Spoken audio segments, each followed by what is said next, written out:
Představte si, že vidíte, jak drahocenná relikvie padá přímo do bláta. Instinktivně natáhnete ruku, abyste ji zachránili před pádem, ale v téže vteřině vás přímo na místě zabije výboj s naprosto obří silou. Přesně takto vypadá ten nejméně pochopitelný a krutý příběh celého Starého zákona. Muž jménem Uza chtěl upřímně udělat dobrý skutek a zachránit archu úmluvy před pádem, ale Bůh ho potrestal okamžitou smrtí. Pro moderního člověka se tento biblický incident zdá být nejvyšším projevem obrovské nespravedlnosti. Proč zabíjet někoho, kdo se jen snažil pomoci? Neměl by snad všemohoucí Stvořitel za tuto péči poděkovat? Kvůli takovým textům je dnes mnoho lidí navždy zklamáno v náboženství. Vidí v Bohu nikoliv milujícího otce, ale nepředvídatelného despotu, který může zničit kohokoliv jen kvůli nějakému špatnému výbuchu hněvu. Pokud však odhodíme veškeré emoce a detailně rozebereme tehdejší historický kontext, čeká nás šokující objev. Uzovo zabití není náhodné selhání božské psychiky, ale přísný následek porušení bezpečnosti práce. V tomto díle provedeme přesné historické vyšetřování celého incidentu. Rozebereme, co přesně archa úmluvy představovala a proč bylo přiblížení se k této mocné svatyni pro lid vždy tak velmi smrtelně nebezpečné. Abychom tyto texty dobře pochopili, musíme zapomenout na útulné obrázky z dětských knih. Starověký člověk vnímal božství jako zdroj kolosální, nebezpečné energie, která je schopna okamžitě zničit všechno živé. Tato energie nebyla zlá ani dobrá, byla zkrátka neslučitelná s lidskou přirozeností. Stejně jako radiace nebo vysoké napětí nemají žádnou morálku, svatost Tvůrce tehdy vyžadovala velice přísnou izolaci od lidí. Právě proto Bůh přikázal vytvořit archu úmluvy. Nebyla to jen krásná dřevěná truhla se zlatým zdobením, byl to ten jediný legální a funkční interface pro bezpečné spojení mezi Tvůrcem a celým starověkým národem. Na víku archy byly postavy mocných cherubínů, které tam vystupovaly v roli hrozivých strážců. Jejich obraz symbolizoval naprostou a absolutní božskou svatost, které se žádní obyčejní smrtelníci nesměli dotýkat. Cherubíni velmi tvrdě chránili posvátný prostor a tvořili přísnou bariéru pro všechny. Sloužili jako jakési izolátory této obrovské energie a zcela spolehlivě tím chránili náš křehký materiální svět před zkázou. Přeprava takto nebezpečného objektu byla přísně regulována. V knize Numery jsou jasné instrukce. Archu směli nosit výhradně kněží z rodu Kehatova a museli k tomu využívat pouze speciální dlouhé dřevěné tyče. Dotýkat se svatyně nebo se na ní jen dívat bez ochranného krytu bylo zakázáno pod hrozbou trestu smrti. Celý izraelský národ znal všechna tato tvrdá pravidla již od raného dětství, a to včetně samotného Uzy. Co se ale stane v ten osudný den? Král David se rozhodne slavnostně převést archu do Jeruzaléma. A právě zde dochází k první katastrofální chybě, která nakonec vedla k naprosto nesmyslné a zcela zbytečné tragédii. Král David, navzdory všem starým instrukcím, přikazuje postavit archu na nový vůz, tažený voly. Tento způsob zcela slepě skopíroval od pohanských pelištejců a naprosto ignoroval všechny přímé a tvrdé příkazy Boha. Náboženské nadšení zcela zatemnilo králův rozum. Tisíce lidí zpívali písně, hráli na hudební nástroje a radovali se. Všichni se chovali tak, jako by tehdy převáželi jen obyčejnou truhlu a nikoli samotného Boha. A tak průvod dorazí k Náchonovu matu. Voly náhle klopítnou a těžký vůz se silně nakloní. Uza, který jde hned vedle, okamžitě vidí reálnou hrozbu pádu svatyně do prachu a zcela instinktivně k ní natáhne svou ruku. Dotkne se archy a biblický text pak suše konstatuje: Hospodinův hněv vzplanul proti Uzovi, Bůh ho zasáhl za tuto velkou troufalost a on zemřel tam u archy.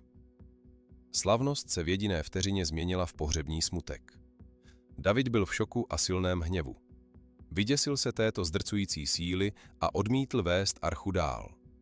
Hudba stichla a dav se v panice rozutekl do okolí. Lidé se tak tvrdě střetli s děsivou realitou samotného božského zákona.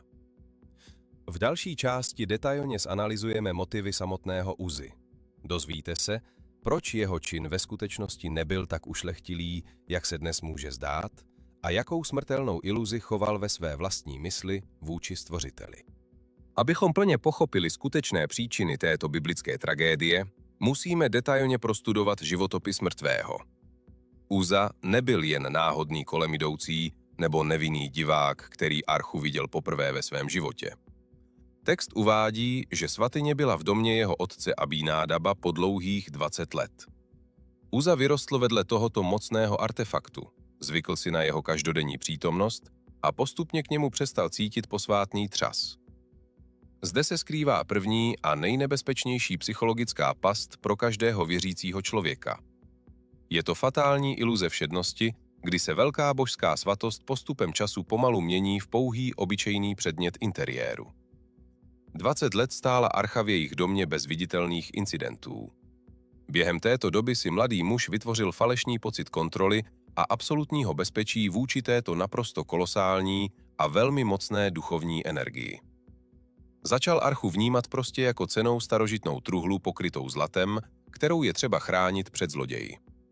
Ztráta posvátného strachu je vždy prvním krokem k nevyhnutelné a velmi kruté životní katastrofě. Proto, když se vůz naklonil, byla Uzova reakce zcela instinktivní. Natáhl svou ruku, aby největší svatý artefakt nespadl do bláta u cesty. Na první pohled se to zdá být jako akt neuvěřitelné ušlechtilosti duše. Pojďme ale rozebrat tento motiv z pohledu biblické teologie. Natažením ruky Uza podvědomě postavil sám sebe nad archu. Rozhodl se, že Bůh celého vesmíru náhle potřebuje jeho fyzickou ochranu před tvrdým pádem. V jeho silně zkresleném vnímání reality představovala špinavá země pro svatyni mnohem větší hrozbu než jeho vlastní lidská nečistota. To je ten nejhlubší teologický omyl a tragický blud tohoto dávného Izraelity. Bůh se nebojí fyzické špíny. Materiální prach nemůže znesvětit zdroj života. Naopak, jakákoliv nečistota okamžitě zhoří při přímém kontaktu s touto absolutní, silně koncentrovanou a naprosto nemilosrdnou silou. Archa úmluvy vůbec nepotřebovala zachránit před pádem na zem. To samotného Uzu bylo nutné naléhavě zachránit před archou. Jeho ruka, natažená s dobrými úmysly, se stala vodičem pro tento smrtící duchovní proud. Tento incident nám jasně ukazuje, že dobré úmysly neruší přísné zákony duchovního světa. Nemůžete porušit bezpečnostní pravidla vysokonapěťového vedení a omlouvat to tím, že jste to všechno vlastně mysleli dobře. Pokud chytíte holý drát holýma rukama, elektřina vás zabije bez jakékoliv zloby nebo nenávisti. Bude prostě fungovat podle zákonů fyziky. A božská svatost tvůrce zde funguje na naprosto stejném přísném principu. Uzův problém spočíval v jeho neomluvitelné duchovní familiárnosti. Porušil základní distanci mezi stvořitelem a stvořením. Najednou se rozhodl, že může s Bohem zacházet úplně stejně jako s obyčejným kusem dřeva. Moderní křesťanství komfortu trpí přesně stejnou nemocí. Lidé masově ztrácejí svou úctu a mění stvořitele vesmíru v pohodlného kapesního pomocníka, který existuje pouze pro rychlé řešení jejich běžných problémů. Do církve přicházíme se stejným postojem, se kterým Uza kráčel vedle vozu. Jsme si jisti, že přesně víme, jak řídit božskou přítomnost a zapomínáme, že tato obrovská energie je schopna okamžitě ničit celé světy. Když David uviděl Uzovu smrt, jeho reakcí byl hněv a panický strach. Král si náhle uvědomil, že jeho náboženské nadšení nemá žádnou hodnotu, pokud je v přímém rozporu s jasnými a tvrdými instrukcemi všemohoucího. Oslava byla okamžitě zastavena. Hudba stichla a tisíce lidí v absolutní hrůze pozorovali bezvádné tělo mladého muže. Tato děsivá lekce se navždy pevně vryla do historické paměti celého starověkého národa Izraele. Archa ten den do Jeruzaléma nedorazila. David ji ve strachu ponechal v domě Obéd Edóma Gatského. Král potřeboval 3 měsíce, aby si plně uvědomil své chyby a pečlivě prostudoval dávno zapomenuté starověké zákony. Jak přesně ale starověcí levité interagovali s tímto smrtícím objektem?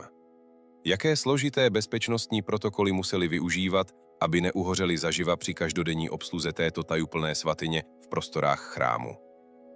V další části našeho vyšetřování podrobně rozebereme uspořádání posvátného svatostánku. Dozvíte se tajemství biblické ochrany, jež tehdy umožňovala starověkým kněžím bezpečně přežít v epicentru božské přítomnosti.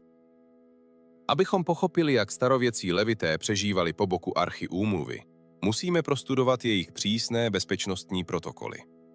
Biblický svatostánek byl navržen spíše jako spolehlivý a složitý ochranný sarkofág.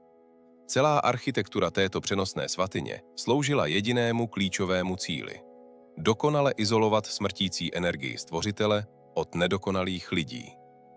K tomu se zde využíval systém přísných bariér a velmi hutných závěsů. Nejsvětější svatyně, kde se nacházela samotná archa, byla naprosto temná místnost bez jediného okna. Měl tam právo vstoupit pouze nejvyšší velekněz a bylo to dovoleno výhradně jen jednou za rok v den smíření. Ale ani velký velekněz tam nemohl vejít jen tak. Před vstupem byl vždy povinen vykonat velmi složitý rituál omývání, obléci si speciální lněné roucho a přinést nezbytnou krvavou oběť za všechny své osobní hříchy. Navíc sebou dovnitř přinášel hořící kadidelnici se speciálním kadidlem. Hustý dým z těchto vonných látek vytvořil velmi silný oblak nad víkem archy, ukryl děsivé postavy cherubínů a chránil tak muže před smrtí. Samotná přeprava této svatyně byla ještě rizikovější operací. Když se izraelský tábor zvedal z místa, kněží byli povinni velmi pečlivě zakrýt archu hned 3 vrstvami velmi pevných kůží a speciální tmavou látkou. Teprve po úplném a dokonalém izolování objektu od vnějšího světa k němu směli bezpečně přistoupit nosiči. Šlo o speciální skupinu levitů z rodu synů Kehatových, jež úspěšně prošla velmi přísnou duchovní přípravou. Bylo jim přísně zakázáno dotýkat se samotné archy nebo se na ní podívat v plně odhaleném stavu. K nošení se využívaly 2 dlouhé tyče z velice tvrdého akáciového dřeva, které pak byly kompletně pokryté ryzím zlatem. Tyto dlouhé tyče se provlékly kruhy na bocích archy. Sloužily tam jako dlouhá dielektrika a tak umožnili levitům nést velkou tíhu svatyně na ramenou se zachováním životně důležité a naprosto bezpečné distance. Jakákoliv nejmenší chyba nebo nepatrná odchylka od instrukcí se krutě trestala okamžitou smrtí. Byla to práce sapérů na minovém poli, kde jediné chybné hnutí nebo projev přehnané zvědavosti stál člověka jeho život. Nyní se ale konečně vraťme ke katastrofě, kterou způsobil král David. Zcela a naprosto ignoroval tento dávný a funkční bezpečnostní protokol. Nepovolal totiž kněze Kehatovi, ani tehdy nenařídil použít dřevěné tyče. Místo toho postavil největší svatyni Izraele na zcela obyčejný vůz tažený zvířaty. Byla to kolosální urážka boží svatosti, jež rázem srazila nesmírně ceněný božský artefakt až na úroveň bezvýznamného nákladu. David skopíroval tento způsob přepravy od pohanů. Pelištejci předtím poslali ukořistěnou archu zpět do Izraele přímo na voze. To, co však Hospodin v klidu odpustil nevědomým pohanům, rozhodně svým lidem neprominul. Izraelité měli písemný zákon a přesně znali pravidla provozu. Tato hrubá nedbalost se stala hlavní příčinou Uzovy smrti. Smrt mladého muže tak byla zcela přímým důsledkem nedbalosti samotného krále Davida. Bůh potrestal Uzu ne z krutosti, ale aby dal národu velmi kriticky důležitou lekci. Pokud by tento incident zůstal bez přísného trestu, Izraelité by již naprosto definitivně ztratili posvátný respekt před Stvořitelem. Proměnili by archu úmluvy v magický talisman plně podřizující se jejich vlastním rozmarům. Smrt Uzy se stala sice strašným, ale nesmírně nezbytným chirurgickým zásahem, který nakonec zastavil tento duchovní pád. A tento tvrdý zásah zafungoval zcela bezchybně.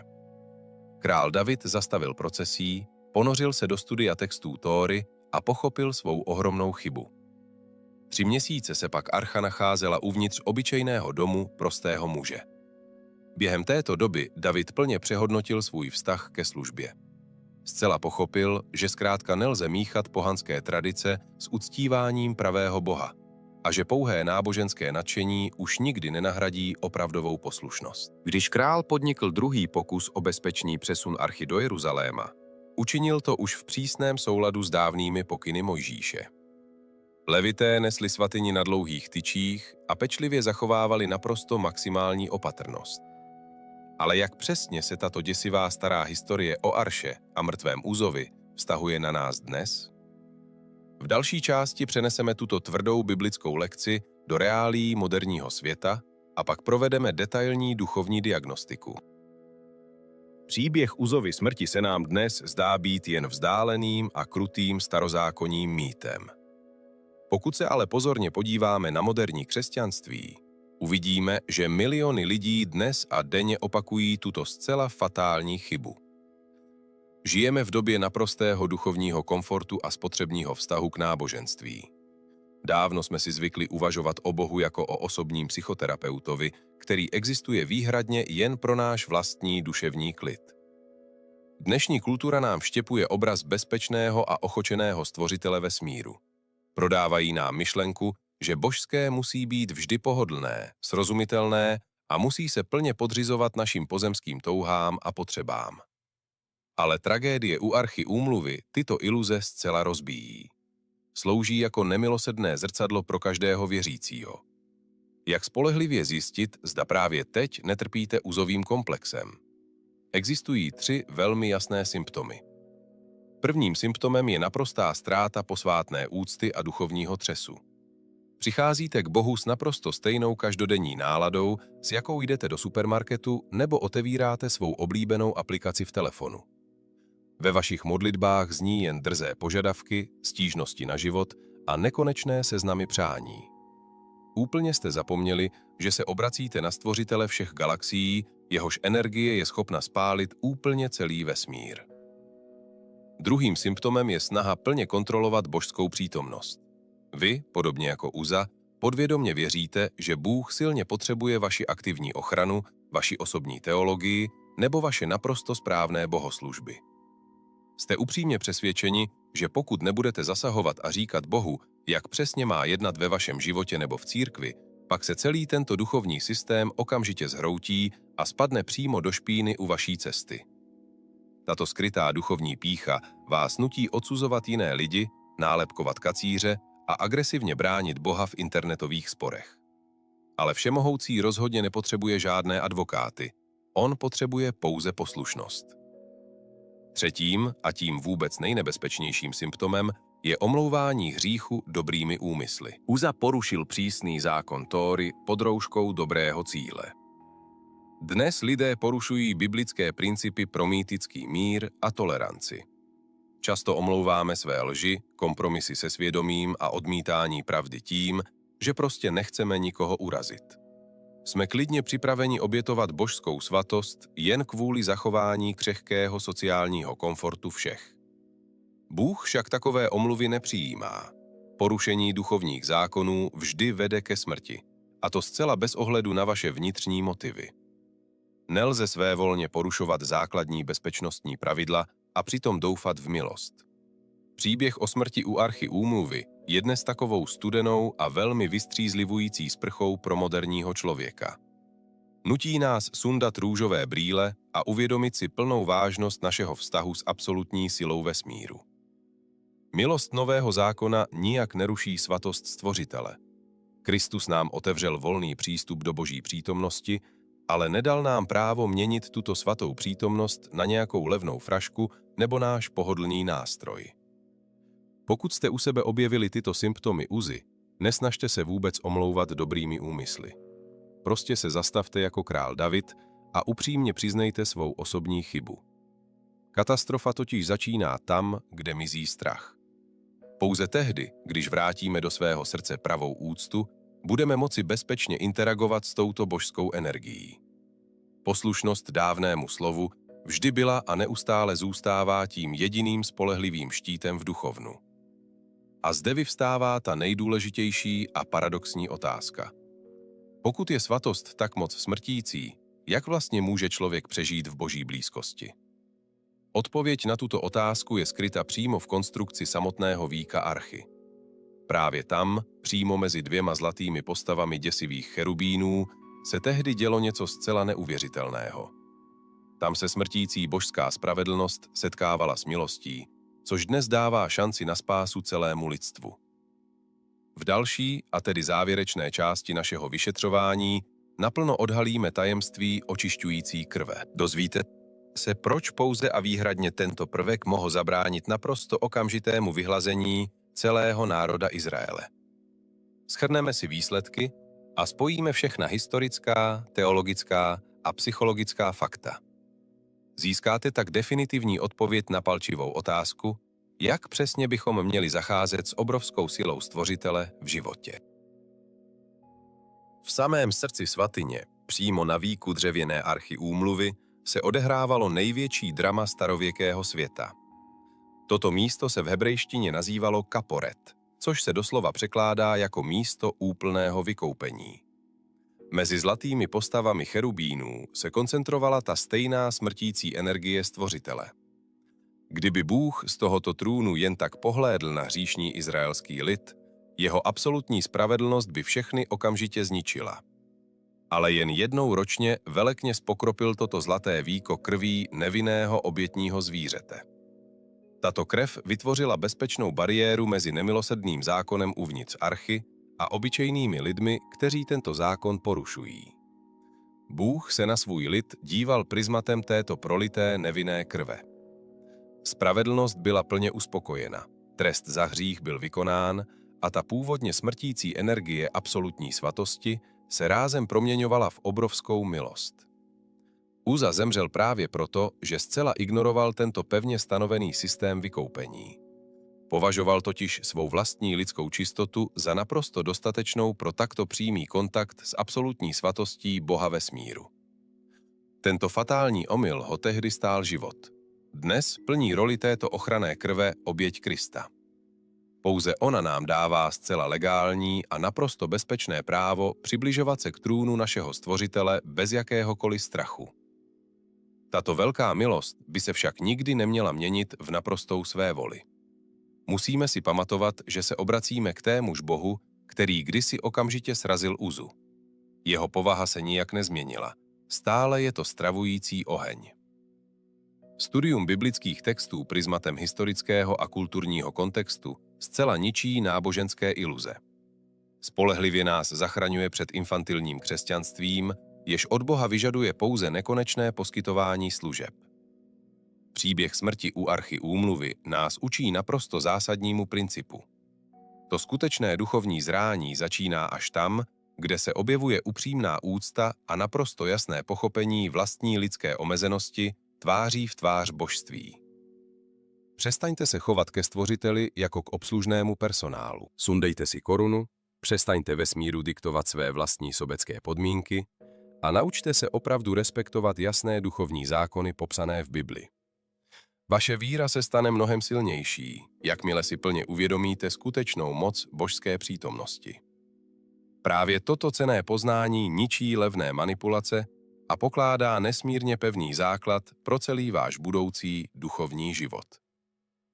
Náš kanál pokračuje ve zkoumání těch nejsložitějších a nejméně pohodlných stránek světové náboženské historie.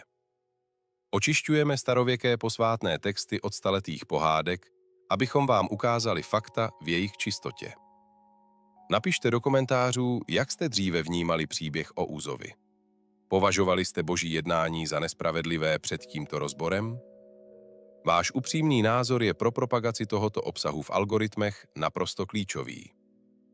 Pokud tento díl zbořil vaše staré stereotypy, určitě jej sdílejte se svými přáteli. Ať i oni poznají tvrdou historickou pravdu o arše úmluvy a konečně tak přestanou navždy žít ve sladkých náboženských mýtech. V dalším videu rozebereme třetí velkou záhadu Bible. Odpovíme na tu vůbec nejprovokativnější otázku. Proč Bůh tak strašně štědře platí lenochům ve známém podobenství o dělnících na vinici z Matoušova evangelia? Tento příběh zasahuje naše pojetí sociální spravedlnosti ještě silněji než smrt Uzy. Ponoříme se hluboko do ekonomických reálií prvního století, abychom pochopili tu pravou podstatu božské odměny a tvrdého soudu. Dozvíte se, proč lidé pracující dlouhých 12 hodin pod žhavým sluncem dostali úplně stejně jako ti, kteří dorazili až na samém konci dne. Tento Ježíšův finanční paradox ve vás bez pochyby vyvolá opravdový šok. Přihlaste se k odběru našeho kanálu právě teď a zapněte si všechna upozornění, aby vám tento rozbor neunikl. Aktivně tvoříme komunitu dospělých lidí, kteří jsou schopni myslet velmi kriticky a především do hloubky. Hledejte pravdu ve spolehlivých primárních zdrojích, opírejte se o prokázaná fakta a nikdy nedovolte emocím nahradit zdravý rozum. Ta skutečná duchovní svoboda je totiž vždy založena výhradně na znalosti reality. Děkujeme, že jste s námi prošli touto náročnou výzkumnou cestou až na samotný konec. Pište komentáře, polemizujte, ptejte se na ostré otázky a vždy pamatujte. Pravda je tvrdší než iluze. Uvidíme se u dalšího videa.